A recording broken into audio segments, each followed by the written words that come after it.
Yesus,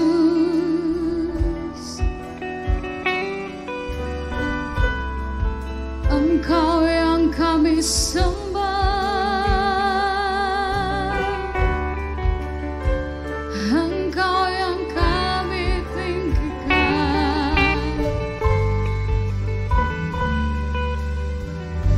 Datanglah kerajaan-Mu,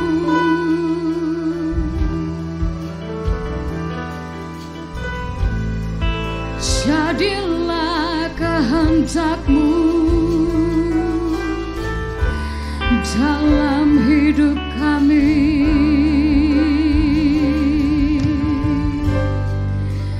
Haleluya.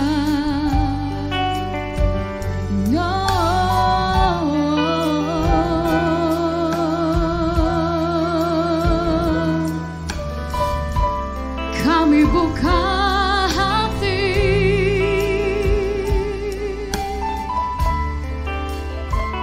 datanglah Engkau Tuhan, bertahta di dalam hati kami. Seluruh hidup kami adalah milik kepunyaan-Mu.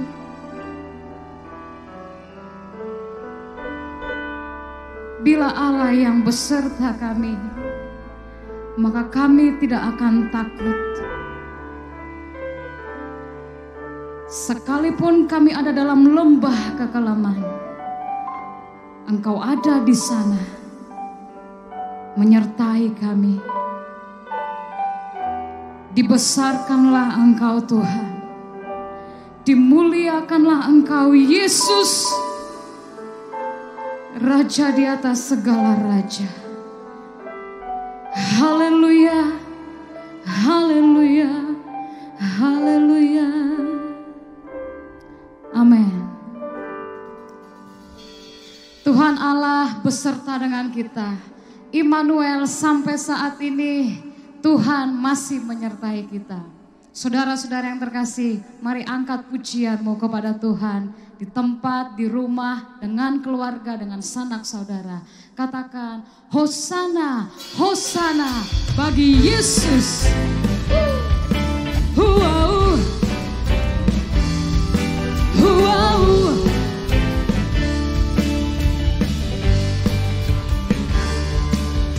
Betapa baiknya Engkau Tuhan, kasih-Mu tiada berkesudahan. Betapa mulia kasih-Mu Yesus, jiwaku diselamatkan. Yes. Betapa baiknya Engkau Tuhan, kasih-Mu tiada berkesudahan. Betapa mulia kasih-Mu Yesus, jiwaku diselamatkan. Angkat tangan saudara. Hosana, ku memuji Tuhan. Hosana, ku tinggikan Yesus. Hosana, Hosana, Hosana. Hey, yeah, hey.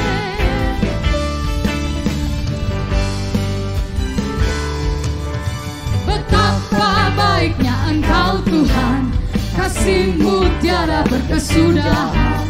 Betapa mulia kasih-Mu Yesus, jiwaku Hosana, Hosana, ku memuji Tuhan, Hosana, ku tinggikan Yesus, Hosana, Hosana, Hosana, Hosana, Hosana, ku memuji Tuhan, Hosana, ku tinggikan Yesus, Hosana, Hosana, Hosana, Hosana, ku memuji Tuhan, yes, tinggikan Yesus, Hosana, Hosana, Hosana, Hosana, ku memuji Tuhan, Hosana, ku tinggikan Yesus, Hosana, Hosana,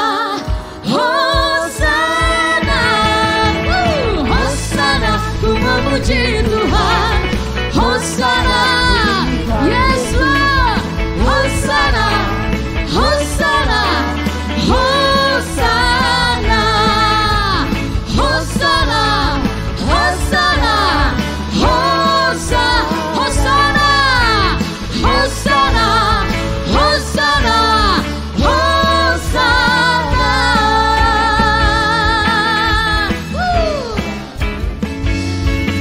wow. Haleluya, haleluya. Saudara, firman Tuhan berkata, di mana 2-3 orang berkumpul, Tuhan hadir di sana. Dan Tuhan berkenan dengan pujian umatnya. Mari bangkit berdiri dengan saudara-saudaramu, dengan keluargamu. Dan kita nyanyikan pujian ini. Tuhan bertahta di atas pujian kita.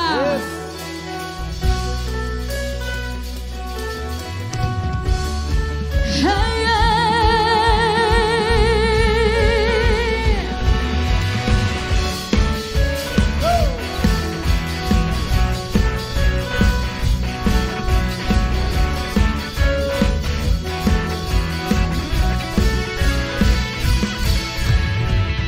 pemimpis cakrawala, merangkai jagat raya, pencipta alam semesta,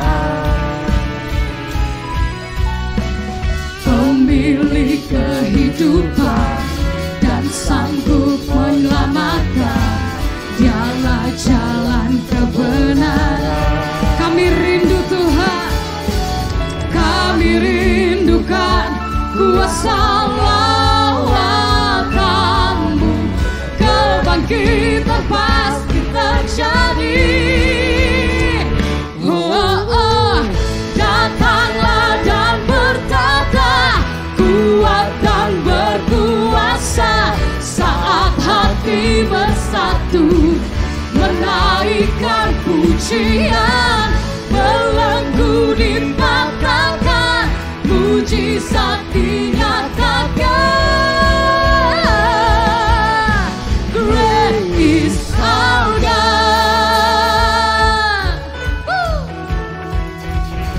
Dia mampu memulihkan hidupmu. Datanglah pada Tuhan dengan pujian. Pemilik kehidupan dan sanggup menyelamatkan, dialah jalan kebenaran. Kami rindukan kuasa lawakan-Mu, kebangkitan pasti terjadi. Datanglah dan bertahta, kuat dan berkuasa, saat hati bersatu, menaikkan pujian, belenggu dipatahkan, mujizat dinyatakan.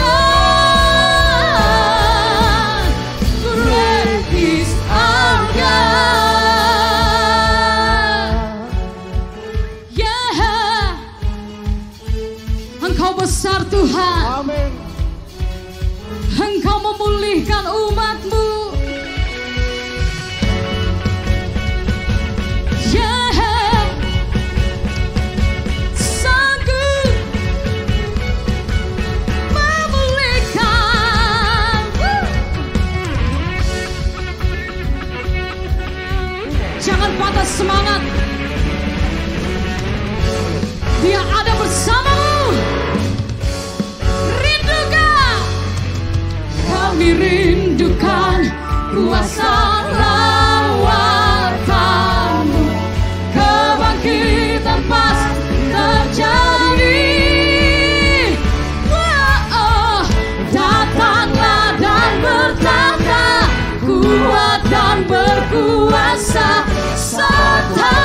bersatu menaikkan pujian, belenggu dipatahkan, mujizat dinyatakan.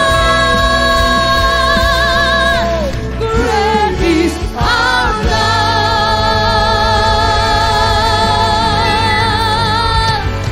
Ya, Tuhan besar. Haleluya. Haleluya. Tuhan Allah yang besar. Dan dia tidak terbatas oleh waktu, dia tidak terbatas oleh sekat-sekat rumah. Dia mampu menembus, dia mampu bekerja.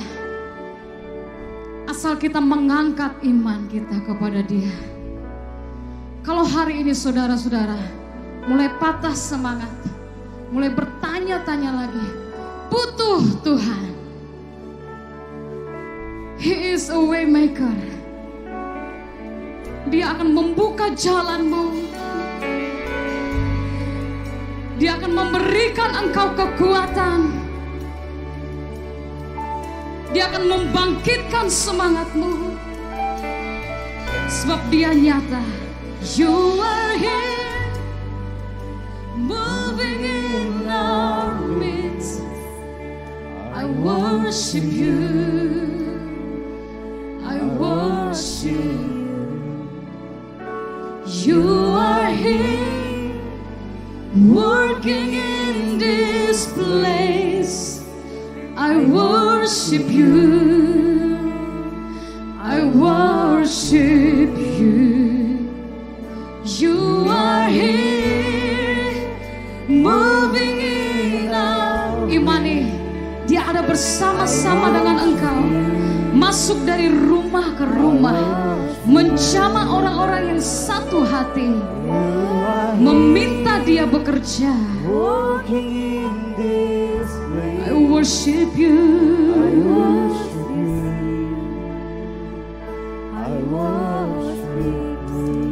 Yeah, you are waymaker, miracle worker, promise keeper, light in the darkness, my God, that is who you are.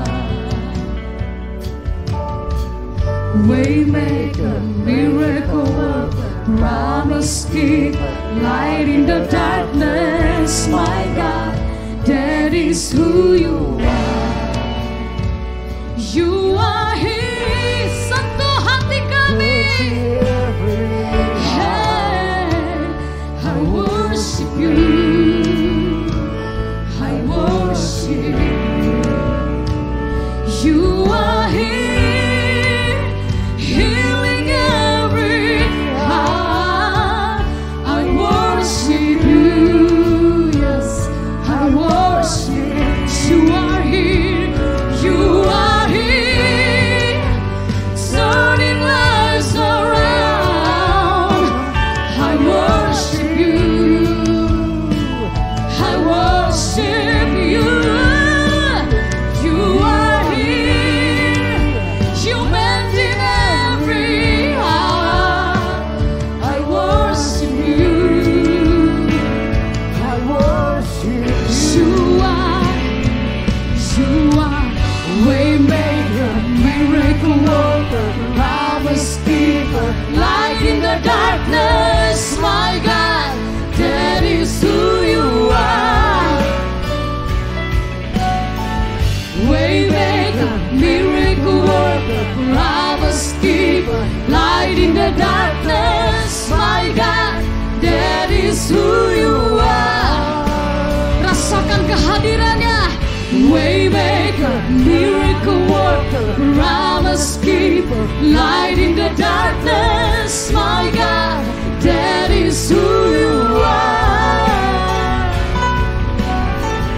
Waymaker, miracle worker, promise keeper, light in the darkness, my God, that is who you are.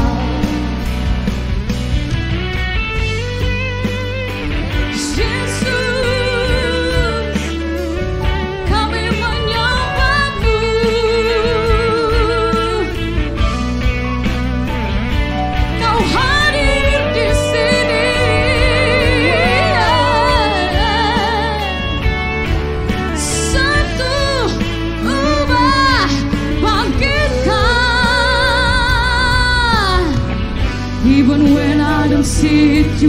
working. Even when I don't feel it, you're working. You never stop working. You never stop working. Even when I don't see it, you're working. Even when I don't feel it, you're working. You never stop working.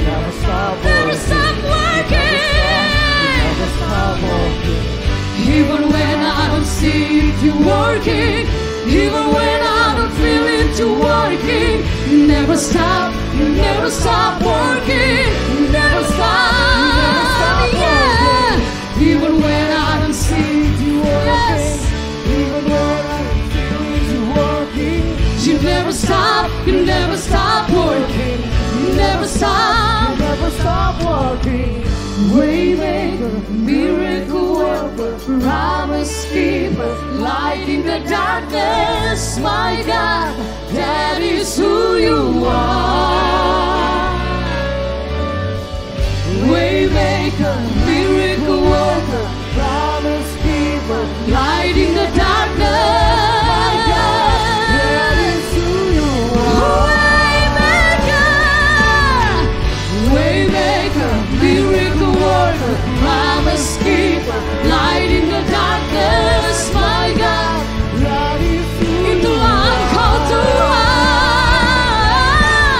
Waymaker, miracle worker, promise keeper, light in the darkness, my God, that is who you are. That is who you are. That is who you are.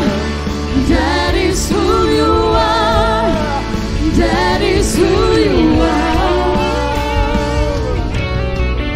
Waymaker, miracle worker, promise keeper, light in the darkness, my God, that is who you are. Waymaker, promise keeper. Hallelujah. My God, that is who you are. Waymaker, promise keeper, light in the darkness. My God, that is who you are. You are Waymaker, miracle worker, promise keeper, light in the darkness, my God, that is who you are.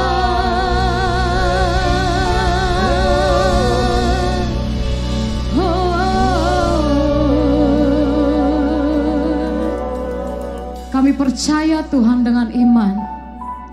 Allah yang kami sembah adalah Allah yang hidup. Dan Engkau akan bekerja di dalam hidup kami sesuai dengan kehendak-Mu. Di dalam nama Yesus Kristus kami berdoa, menyambut kebenaran firman Tuhan. Haleluya. Amin. Selamat mendengarkan firman Tuhan.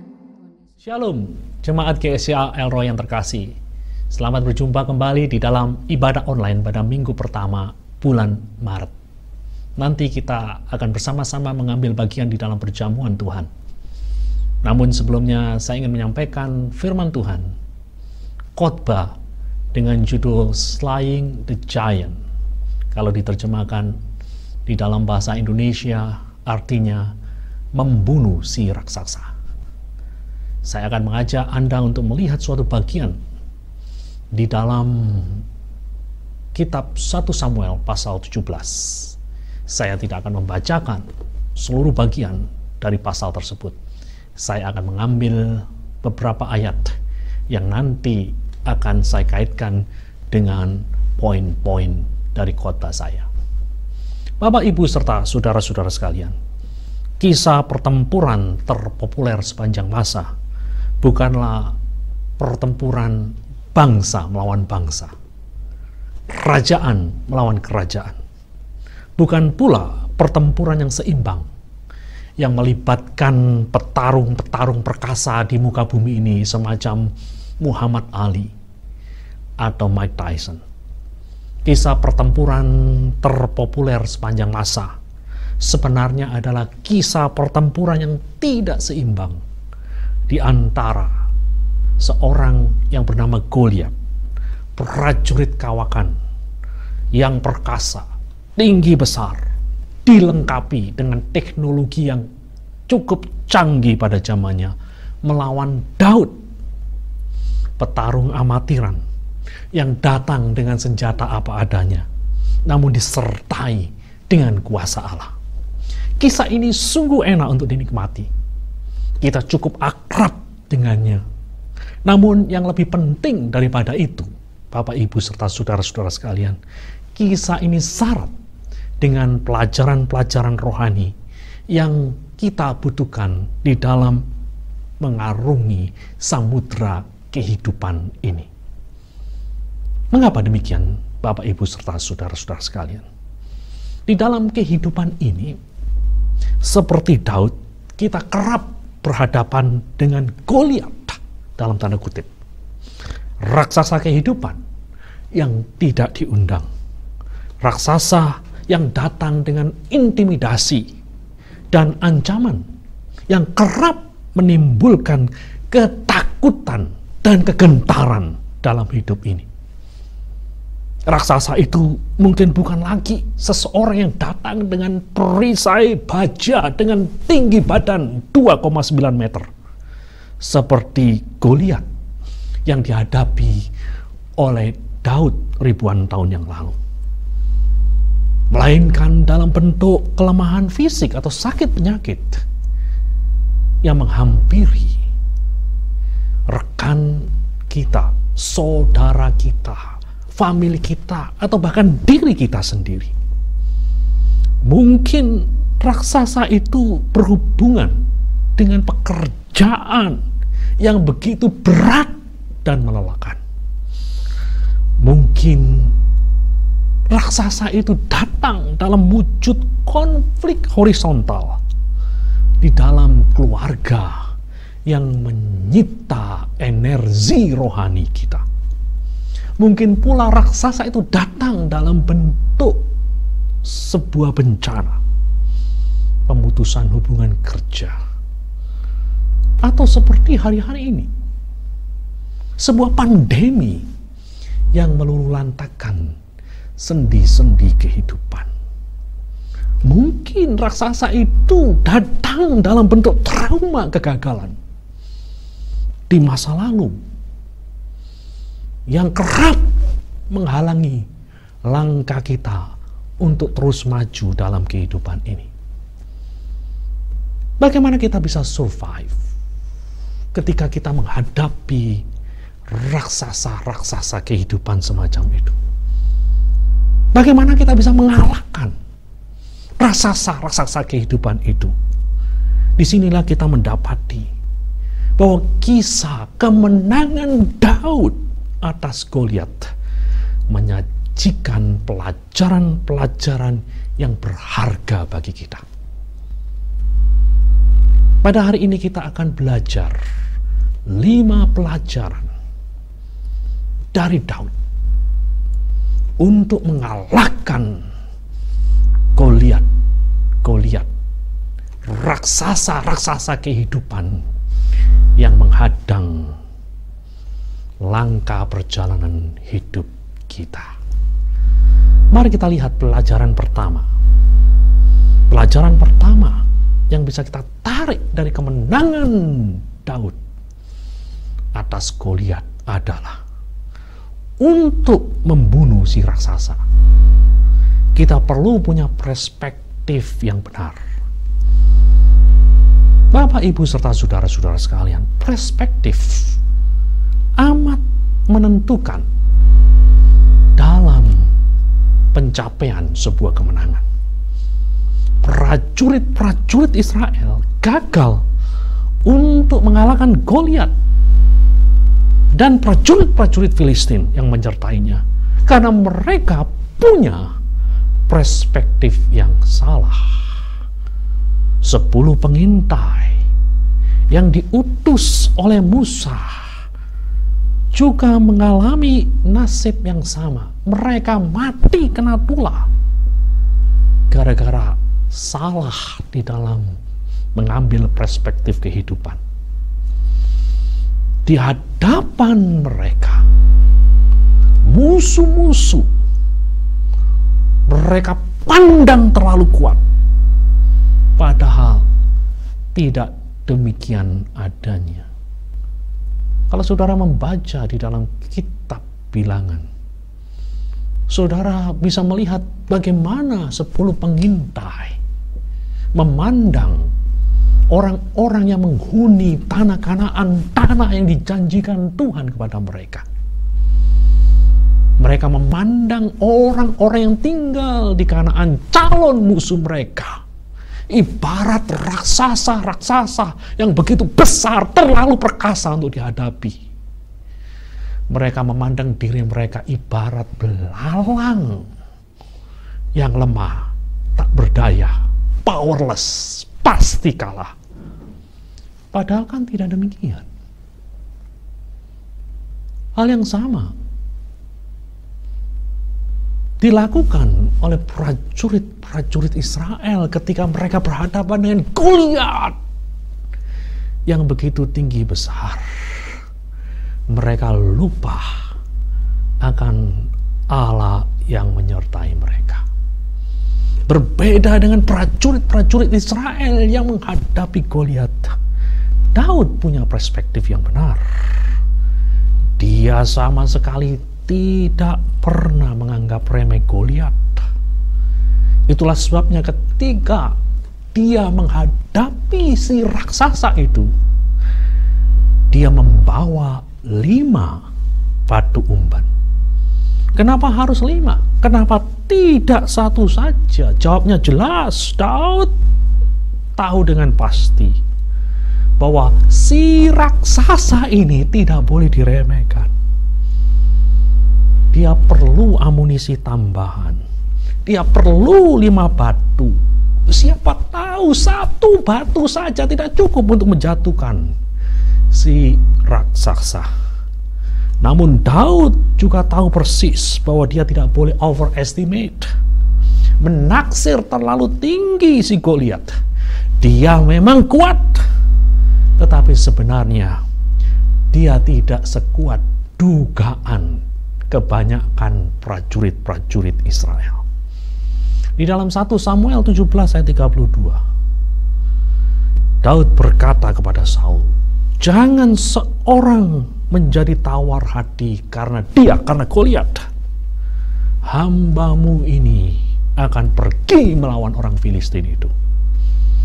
Dan di dalam 1 Samuel 17 ayat 36, Daud berkata, "Dan orang Filistin yang tidak bersunat itu, ia akan sama seperti salah satu daripada binatang itu, karena ia telah mencemooh barisan daripada Allah yang hidup." Goliat memang perkasa, tetapi bagi Daud, dia adalah pecundang di hadapan Tuhan yang menyertai dia. Itulah perspektif Daud.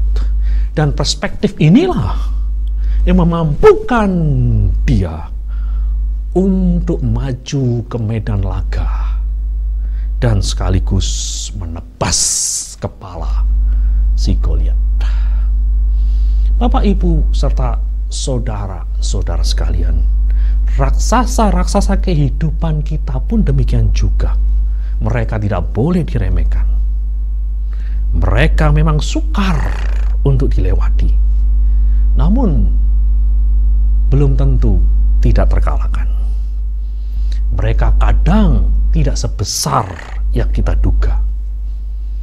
Pencobaan-pencobaan yang Anda hadapi mungkin berat, tetapi mungkin tidak seberat dugaan Anda. Ujian-ujian kehidupan yang Anda hadapi mungkin luar biasa, namun di hadapan Allah yang Maha Besar, ujian-ujian tersebut adalah hal-hal yang biasa. Bukankah firman Tuhan mengatakan Allah tidak pernah memberikan pencobaan yang melampaui kekuatan kita untuk menanggungnya? Seorang yang bernama Richard Halverson pernah berkata seperti ini dalam pemeliharaannya. Tuhan tahu berapa banyak duka cita dan sukacita, kesenangan dan derita, kelimpahan dan kekurangan yang pas untuk anak-anaknya. Dia tahu keseimbangan yang sempurna di antara cerahnya mentari dan suramnya badai kehidupan. Perpaduan yang pas di antara gelap dan terang untuk menyempurnakan mereka. Tuhan tahu persis takaran kesulitan hidup yang diizinkan terjadi di dalam kehidupan kita. Dan jikalau kita punya perspektif yang seperti ini, kita sudah pasti mampu untuk melewati halangan-halangan kehidupan. Kita sudah pasti mampu mengalahkan raksasa-raksasa di dalam kehidupan kita. Pelajaran yang kedua, untuk membunuh si raksasa, kita perlu menggunakan segala perlengkapan yang diberikan oleh Allah. Kita membaca di dalam 1 Samuel 17 ayat 40. Di sana tertulis lalu Daud mengambil tongkatnya di tangannya. Dipilihnya dari dasar sungai 5 batu yang licin dan ditaruhnya dalam kantung gembala yang dibawanya, yakni tempat batu-batu, sedang umbannya dipegangnya di tangannya. Demikianlah ia mendekati orang Filistin itu. Ketika Allah mengizinkan Daud berhadapan dengan Goliat, Allah telah terlebih dulu memperlengkapi Daud.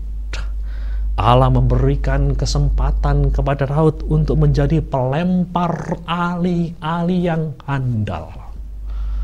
Allah memberikan skills, Allah memberikan keterampilan kepada Daud untuk memilih batu-batu yang tepat untuk dilemparkan kepada musuh-musuh yang menghadangnya.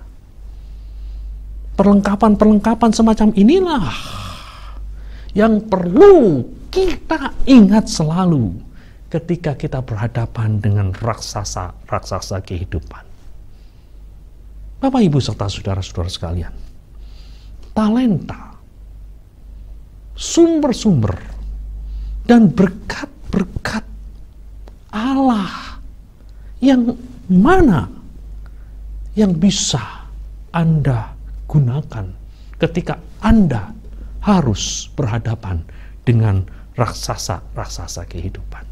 Coba cari talenta-talenta itu. Coba cari sumber-sumber itu. Dengan demikian Anda bisa survive ketika Anda harus berhadapan dengan raksasa-raksasa kehidupan. Saya kenal seorang ibu yang pada waktu masih muda sekali harus kehilangan suaminya. Padahal suaminya adalah breadwinner, pencari nafkah di dalam keluarga itu. Dan dia harus membesarkan anak-anaknya yang masih kecil. Dia berhadapan dengan raksasa kehidupan. Bagaimana dia bisa menafkahi anak-anaknya? Bagaimana dia bisa menyekolahkan anak-anaknya?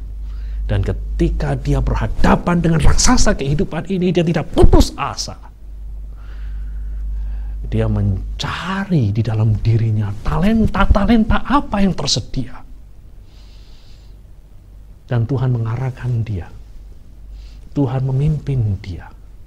Dia punya talenta untuk membuat kue. Dan dengan membuat kue inilah dia bisa melanjutkan kehidupan.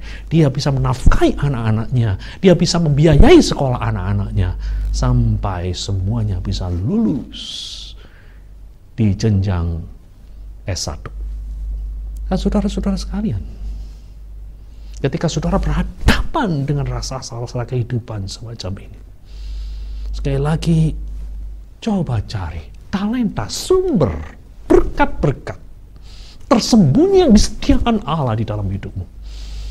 Gunakan itu untuk mengalahkan raksasa-raksasa kehidupan. seorang sastrawan yang terkenal yang bernama Nathaniel Hawthorne suatu waktu diberhentikan dari pekerjaannya. Dan dia menghadapi raksasa kehidupan yang besar. Dia harus menafkahi keluarganya. Bagaimana dia bisa survive? Istrinya mengingatkan dia, suamiku, ketika engkau diperhatikan dari pekerjaanmu, ini bukanlah akhir dari dunia. Bukankah engkau punya talenta untuk menulis? Duduk dan mulai menulis. Nathaniel mendengar apa yang dikatakan oleh istrinya. Dia mulai menulis. Dan akhirnya lahirlah sebuah karya besar yang berjudul Scarlet Letter. Sebuah karya sastra klasik. Nathaniel Hawthorne dan istrinya sanggup untuk mengalahkan raksasa kehidupan. Bagaimana dengan kita? Gunakan perlengkapan penyediaan yang telah diberikan Allah di dalam hidupmu. Mari kita lihat pelajaran yang ketiga.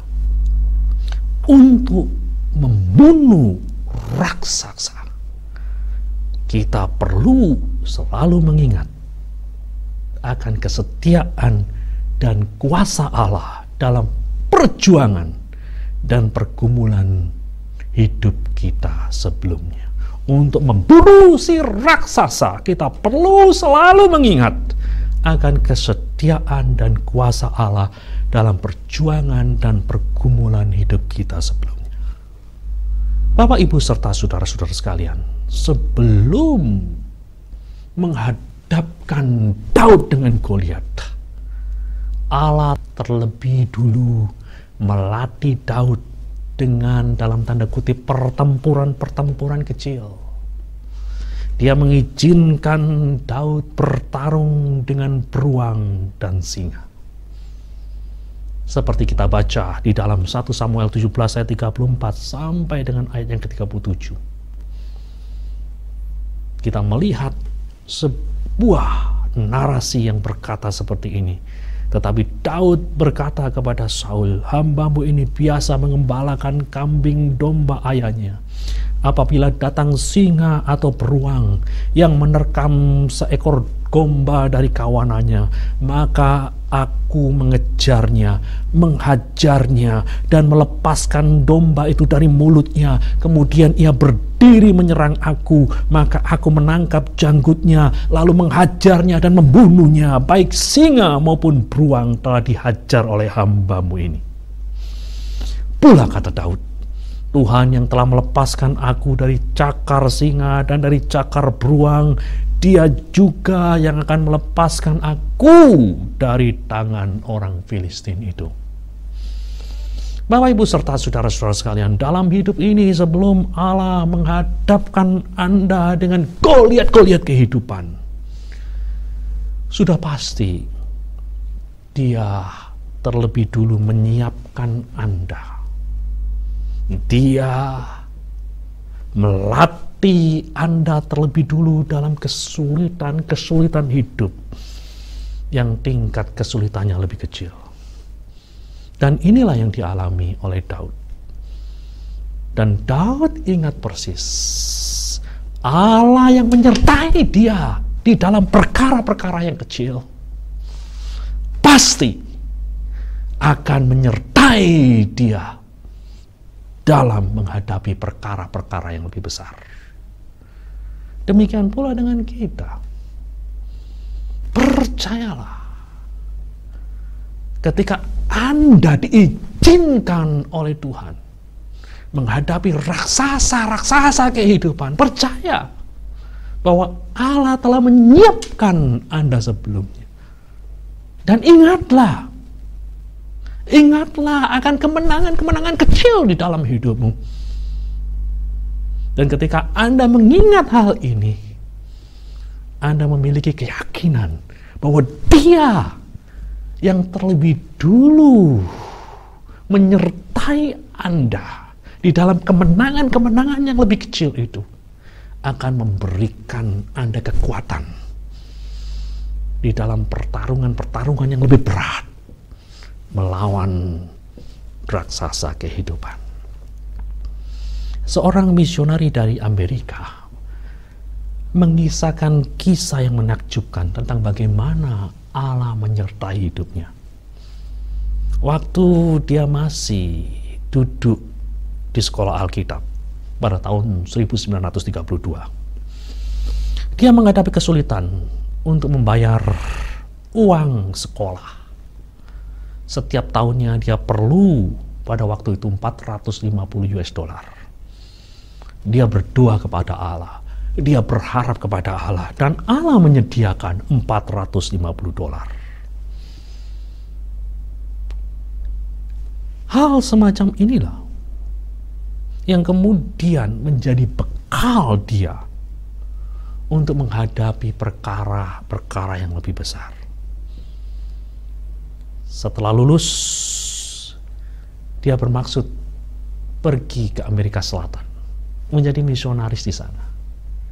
Dan kali ini dia perlu $1.500. Dan dia percaya Allah yang menyediakan $450 juga akan menjadi Allah yang menyediakan $1.500. Dan memang itu yang terjadi. Dia bisa berangkat ke Amerika Selatan dengan uang $1.500 yang disediakan oleh Allah melalui orang-orang yang digerakkan. Nah, saudara-saudara sekalian, sesudah dia menjadi seorang gembala sidang, dia menghadapi tantangan yang lebih besar. Ada sebuah proyek pembangunan gereja yang membutuhkan $35.000. Dan kali ini pun dia memiliki keyakinan yang sama. Allah yang telah menyediakan $450, yang telah menyediakan $1.500, juga Allah yang akan menyediakan $35.000. Dan apa yang terjadi? Kini di hadapannya berdiri sebuah gereja senilai $35.000. Semuanya ini bisa terjadi oleh karena dia percaya bahwa Allah yang menyertai dia di dalam perjuangan, pergumulan hidup sebelumnya adalah Allah yang sama yang akan menolong dia ketika dia berhadapan dengan perkara-perkara yang lebih besar di dalam hidupnya. Bapak, Ibu, serta saudara-saudara sekalian, ingat, percayalah Allah yang telah menolong Anda untuk mengalami kemenangan-kemenangan di dalam perkara-perkara yang lebih kecil dalam hidupmu. Dan ketika Anda mengingat akan kuasa dan penyertaan Allah di masa lalu itu, Anda diberi kekuatan yang lebih untuk mengalahkan raksasa-raksasa kehidupan yang Anda hadapi saat ini. Pelajaran yang keempat, untuk membunuh si raksasa, kita tidak perlu menggunakan rumus orang lain. Di dalam 1 Samuel 17 ayat 38 dan 39 kita membaca, lalu Saul mengenakan baju perangnya kepada Daud, ditaruhnya ketopong tembaga di kepalanya, dan dikenakannya baju sirah kepadanya. Lalu Daud mengingatkan pedangnya di luar baju perangnya. Kemudian ia berikhtiar berjalan, sebab belum pernah dicobanya. Maka berkatalah Daud kepada Saul, "Aku tidak dapat berjalan dengan memakai ini, sebab belum pernah aku mencobanya." Kemudian ia menanggalkannya. Apa yang kita lihat di sini? Ketika Daud mencoba untuk menggunakan baju perang Saul, ternyata baju perang itu tidak cocok untuk Daud. Baju perang itu terlalu berat. Itulah sebabnya Daud kemudian menanggalkannya. Prinsip yang bisa kita pelajari di sini adalah jangan meniru rumus orang lain untuk membunuh si raksasa. Belajar boleh, kopi mati jangan. Yang berhasil pada diri seseorang tidak selalu berhasil pada diri kita. Jangan sekali-kali mencoba menggunakan baju sirah orang lain pada diri kita sendiri ketika kita berhadapan dengan raksasa kehidupan. Akhir-akhir ini ada suatu ajaran yang mengharuskan orang menggunakan cara-cara tertentu. Misalnya saja minyak urapan, supaya dagangannya laris, supaya penyakitnya sembuh, supaya roh-roh setan mundur. Mungkin ini cocok bagi orang-orang tertentu, namun belum tentu sesuai bagi Anda. Mungkin Anda menghendaki cara-cara yang lain.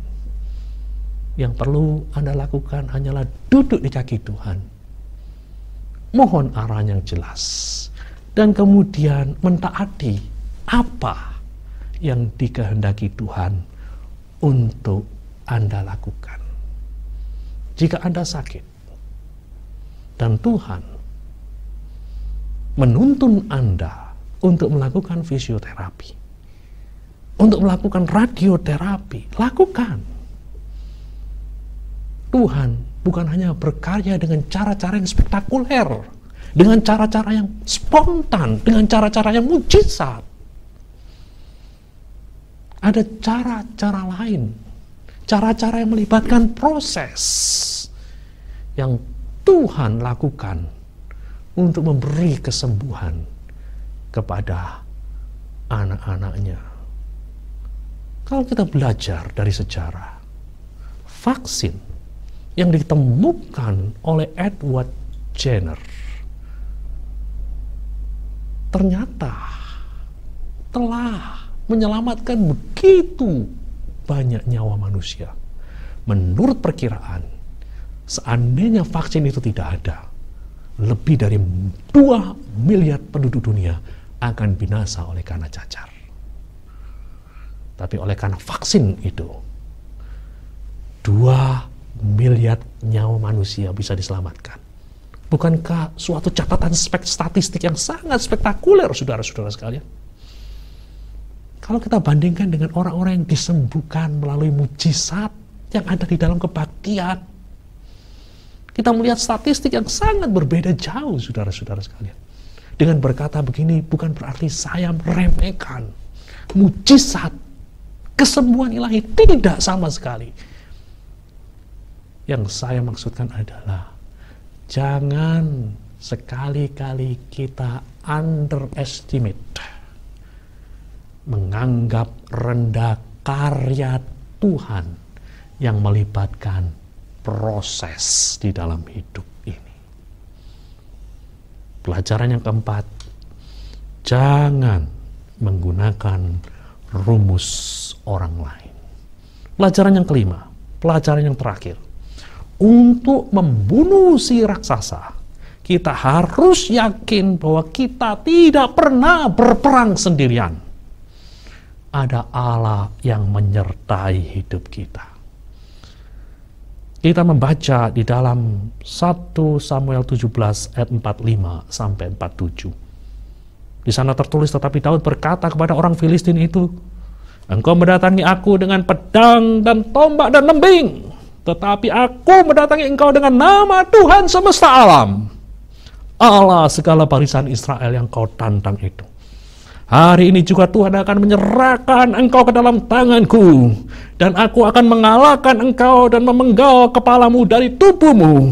Hari ini juga aku akan memberikan mayatmu dan mayat tentara orang Filistin kepada burung-burung di udara dan kepada binatang-binatang liar, supaya seluruh bumi tahu bahwa Israel mempunyai Allah. Dan supaya segenap jemaah ini tahu bahwa Tuhan menyelamatkan bukan dengan pedang dan bukan dengan lembing, sebab di tangan Tuhanlah pertempuran, dan Ia pun menyerahkan kamu ke dalam tangan kami.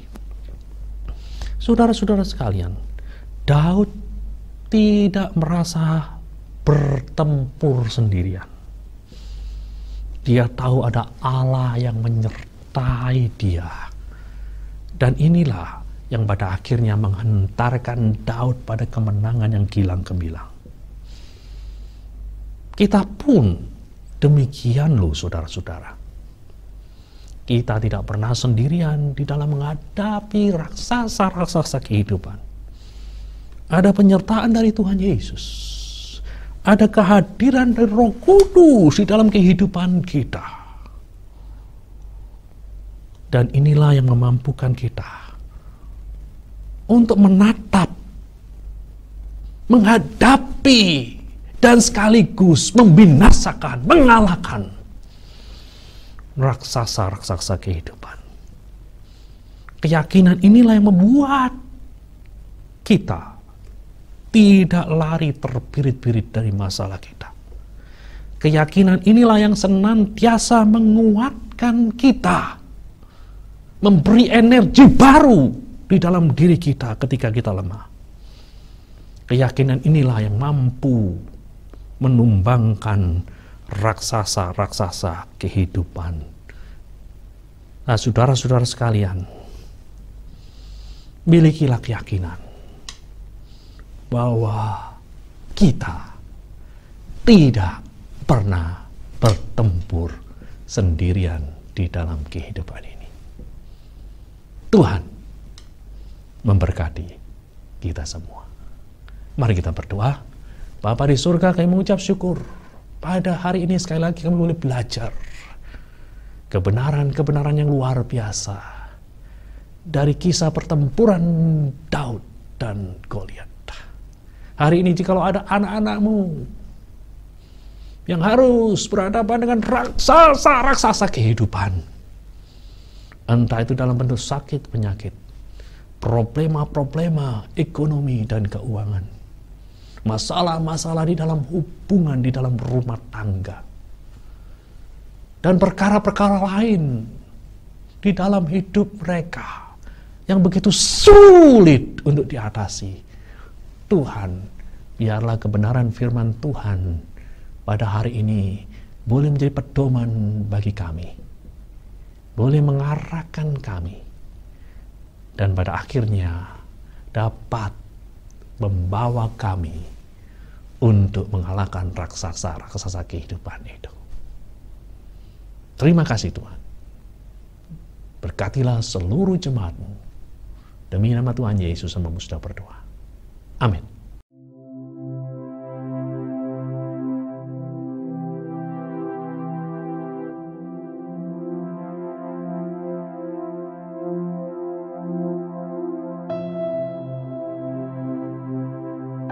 Bapak, Ibu, serta saudara-saudara sekalian, sekarang tibalah saatnya bagi kita untuk mengambil bagian di dalam perjamuan kudus. Sebelum unsur-unsur perjamuan kudus diedarkan, mari kita melakukan uji diri. Rasul Paulus di dalam 1 Korintus pasal 11 ayat 28 berkata, "Karena itu hendaklah tiap-tiap orang menguji dirinya sendiri, dan baru sesudah itu ia makan roti dan minum dari cawan itu." Mari kita melakukan uji diri. Mari kita lihat hubungan vertikal kita dengan Tuhan. Apakah hubungan vertikal itu indah dan baik? Atau justru sebaliknya, ada dosa-dosa dan kesalahan yang membuat hubungan kita dengan Tuhan terganggu.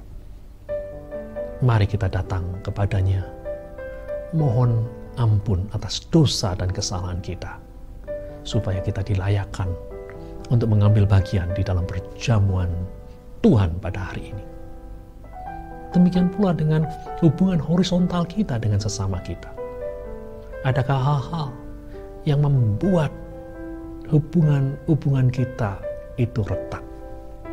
Apakah ada hal-hal yang membuat kita jadi pahit hati dan benci kepada sesama kita, anggota tubuh Kristus? Jika itu ada, mari kita mohon agar Tuhan memberikan kepada kita kasih-Nya, kasih agape itu, sehingga kita bisa berkata, aku mengampunimu, aku mengasihimu dengan kasih Tuhan.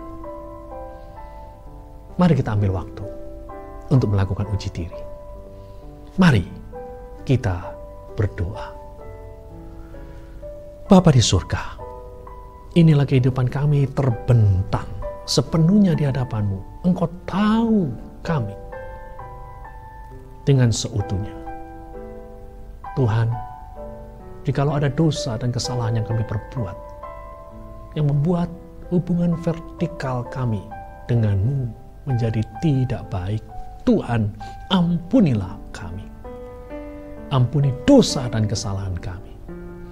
Demikian pula, jika di dalam hati kami ada kepahitan rasa benci kepada saudara seiman kami, rasa tidak senang kepada sesama anggota tubuh Kristus, Tuhan, berikan kepada kami kasih-Mu, kasih agape itu, sehingga kebencian pahit hati ini boleh disingkirkan dari dalam hati kami, sehingga dengan demikian kami dilayakkan untuk ambil bagian dalam perjamuan kudus. Terima kasih Tuhan untuk pengampunan-Mu. Terima kasih Tuhan untuk anugerah-Mu. Kini kami siap untuk ambil bagian di dalam perjamuan Tuhan. Demi nama Tuhan Yesus kami sudah berdoa. Amin. Kini saya beri kesempatan kepada kepala keluarga atau salah seorang dari antara Anda untuk mengedarkan unsur-unsur perjamuan kudus.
Jika semuanya sudah siap, sekarang angkatlah roti dengan tangan kanan Anda dan dengarlah firman Tuhan.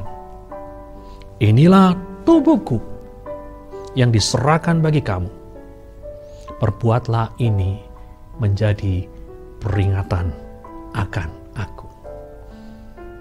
Mari kita makan roti yang melambangkan tubuh dari Tuhan Yesus yang dipecah-pecahkan bagi kita. Demi nama Tuhan Yesus, mari kita sama-sama memakannya.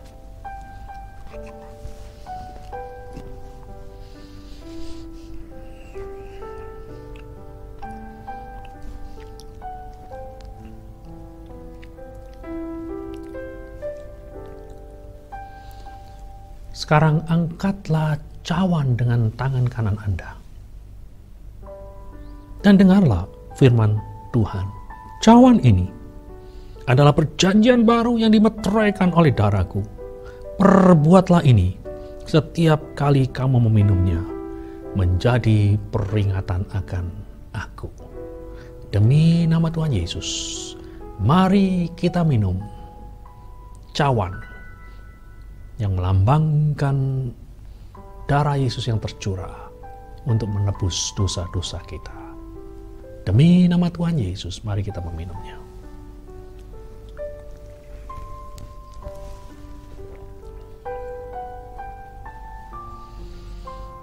Sekarang, mari kita ambil waktu untuk bersyukur atas karya Tuhan yang luar biasa di atas Kalvari. Bapa di surga, kami bersyukur untuk karya besar yang Kau lakukan melalui putramu Tuhan Yesus di atas Kalvari. Oleh karena pengorbanan Tuhan Yesus itu, kami boleh mendapatkan pengampunan atas dosa-dosa kami. Masa depan hidup kami terjamin di dalam kekekalan. Terima kasih Tuhan. Terima kasih untuk karya Kalvari. Pada hari ini juga, kami juga teringat akan firman-Mu yang mengatakan, oleh bilur-bilurnya kamu menjadi sembuh. Kami tahu karya Yesus di atas Kalvari bukan saja menyediakan pengampunan bagi dosa-dosa kami. Melalui karya Yesus di atas Kalvari juga ada kesembuhan bagi penyakit-penyakit fisik dan kelemahan-kelemahan tubuh kami. Oleh karena itu kami mempercayakan saudara-saudara kami yang saat ini terbaring sakit di rumah sakit, di rumah-rumah. Tuhan, biarlah mereka boleh mengalami karya kesembuhan dari Tuhan Yesus. Terima kasih Tuhan. Berkati kami semua pada hari ini. Demi nama Tuhan Yesus kami sudah berdoa. Amin.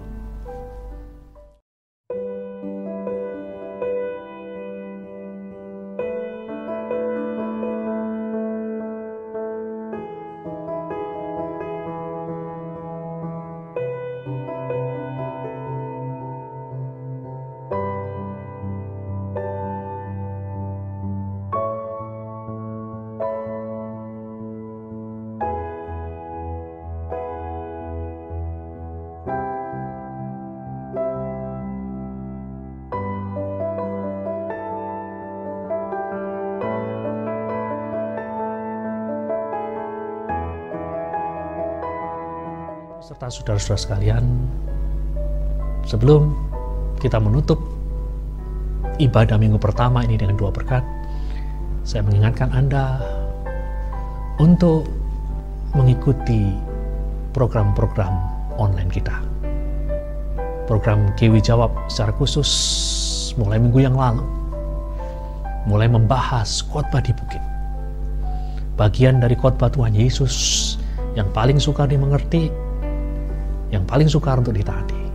Saya menghimbau Bapak Ibu serta saudara-saudara sekalian untuk mengikuti acara tersebut, untuk belajar firman Tuhan dengan lebih dalam. Kini mari kita tutup ibadah kita dengan doa berkat. Bapa di surga, kami mengucap syukur kami boleh mengakhiri ibadah online pada hari ini. Kami yakin kami telah diberkati oleh pujian dan penyembahan, oleh firman Tuhan, oleh perjamuan kudus yang kami ikuti. Kami yakin bahwa waktu yang kami sediakan bukanlah sesuatu yang sia-sia. Dan kini sebelum kami melanjutkan aktivitas kami masing-masing, Tuhan, biarlah berkat-Mu turun ke seluruh jemaat-Mu. Lindungi mereka, keluar dan masuk mereka, dimanapun mereka berada, dengan siapapun mereka bertemu. Tuhan jaga dan lindungi, jauhkan dari mara bahaya dan kecelakaan, jauhkan dari sakit penyakit, khususnya COVID-19. Kami juga berdoa, kiranya berkat-berkat ekonomi juga mengalir di dalam kehidupan seluruh jemaat-Mu di dalam masa pandemi ini. Berkat-berkat-Mu juga mengalir di dalam kehidupan anak-anak-Mu. Anak-anak yang sedang melakukan studi, Tuhan berikan pada mereka ketekunan dan kecerdasan, sehingga mereka boleh menjadi orang-orang yang berhasil dalam studi mereka. Terima kasih Tuhan, kini kami serahkan seluruh kehidupan kami ke dalam tangan-Mu yang penuh kasih dan penuh kuasa. Jemaat yang dikasihi Tuhan, sekarang angkatlah kedua belah tangan-Mu dan terimalah berkat Tuhan. Tuhan memberkati dan melindungi engkau. Tuhan menyinari engkau dengan wajah-Nya dan memberimu kasih karunia. Tuhan menghadapkan wajah-Nya kepadamu dan memberimu damai sejahtera. Demi nama Tuhan Yesus, semua yang percaya berkata, amin.